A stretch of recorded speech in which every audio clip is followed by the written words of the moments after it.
In Washington, D.C., the President's Committee for the Physically Handicapped listens to a distinguished speaker, President Eisenhower.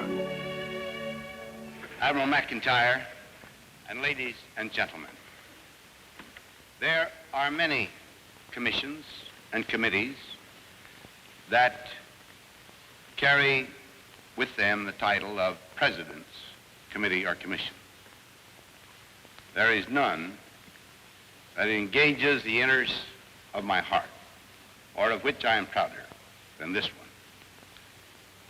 I should like to explain a little bit of the very intimate interest I have in your work. I'll tell you a little story. In about the early fall of 1944, I had a corps that wasn't performing quite in the way I thought it should, and of course the trouble was the commander. I sent to Washington and gave them the name of a man I wanted.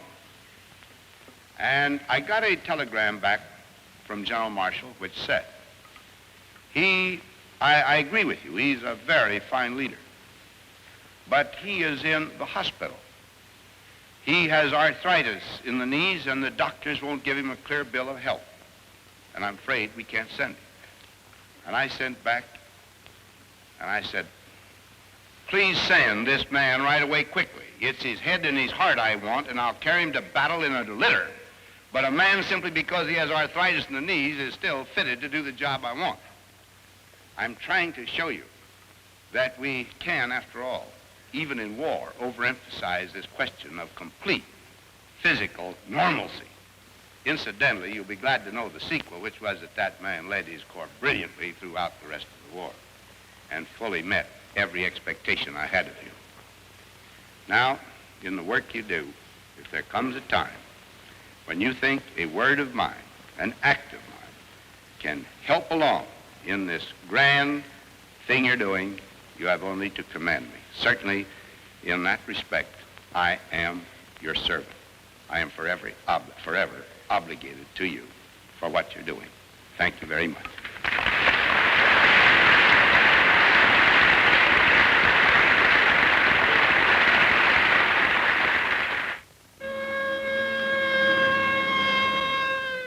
Every year, by accidents alone, 250,000 people become permanently disabled.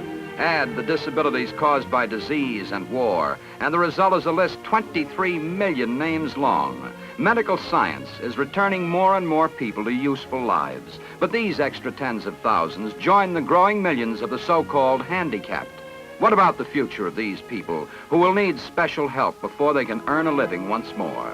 For many, help may come from public or private vocational rehabilitation offices. Here, the concern is not with a cure, which is impossible, but in setting the disabled person on the road to usefulness and a job.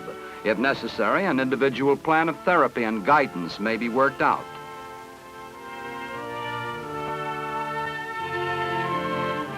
Physical therapy is part of the plan for preparing the disabled person for employment.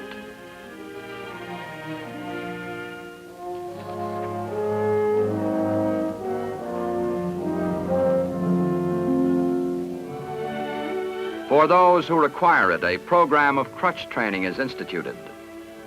When both legs are paralyzed, walking successfully with crutches is quite an achievement.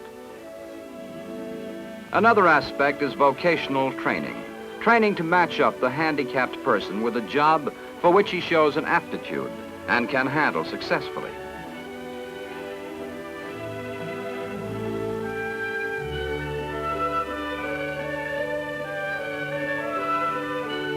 Once training is over, he is ready, willing, and able to work. But too often the road back becomes a dead end. He joins a million other disabled who seek but cannot find gainful employment. Hire a cripple? Too many leave it to the other fellow. However, modern management in our most successful companies today has learned that it is good business to hire the handicapped. It is not charity. In the northwest section of Chicago, one of our largest insurance firms employs over 3,000 people, handicapped and non-handicapped, young and old, people chosen solely on the basis of their ability to do a job.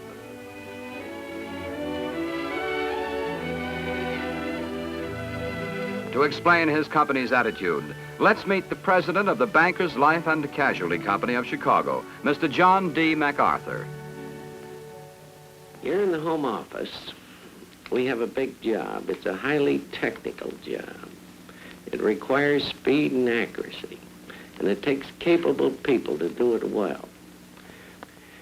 For example, we have millions of files, and if one file gets out of place, you can just imagine the difficulty we're in.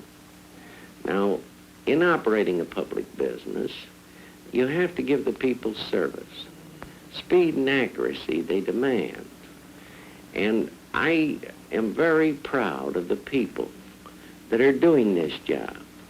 And I'd like to have you go out and take a look at them for yourself.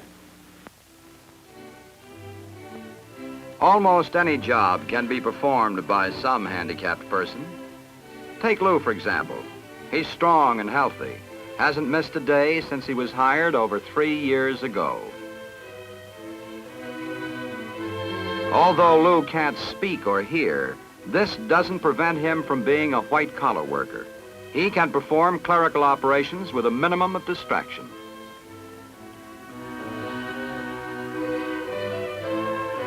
The non-handicapped and the deaf can work side by side.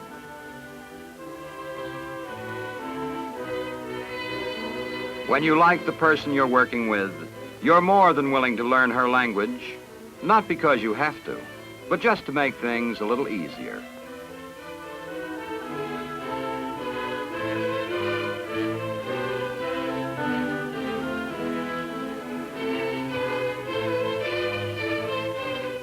George is a combat veteran. After rehabilitation in a veterans hospital, he is now a trained technician.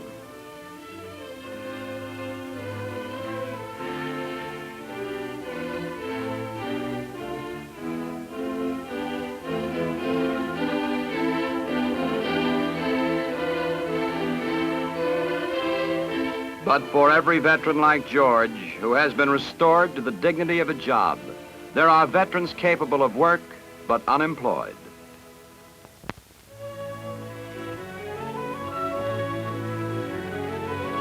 Running an intricate electronic machine isn't a job you'd normally expect a one-handed person to perform. But Bill, like so many handicapped who have received training, has learned to make one hand do the work of two.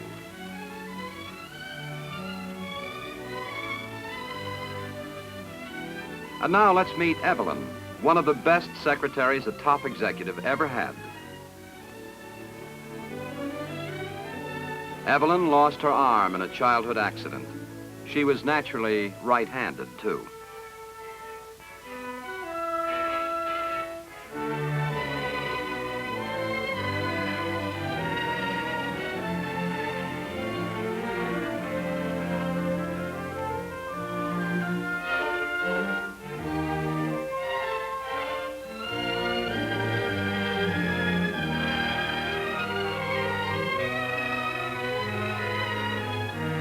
Her disability hasn't stopped Evelyn from becoming not only a top-notch secretary, but also a happy wife.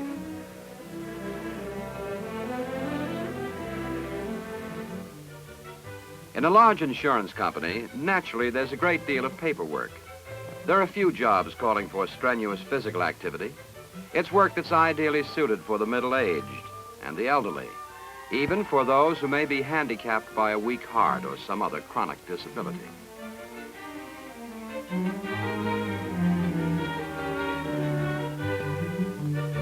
Here, life can begin at 60, as long as the spirit is still young, the brain is still nimble, and hands are still capable of producing accurately the required volume of work. Mrs. Stewart, for example, who began working here at the age of 73, and that was 7 years ago.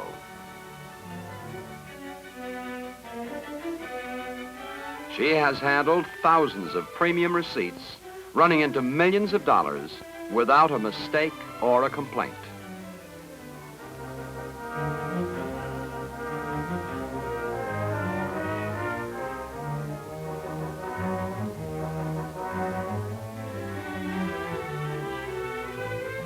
Miss Donovan, with 30 years of experience as a speed typist and still going strong.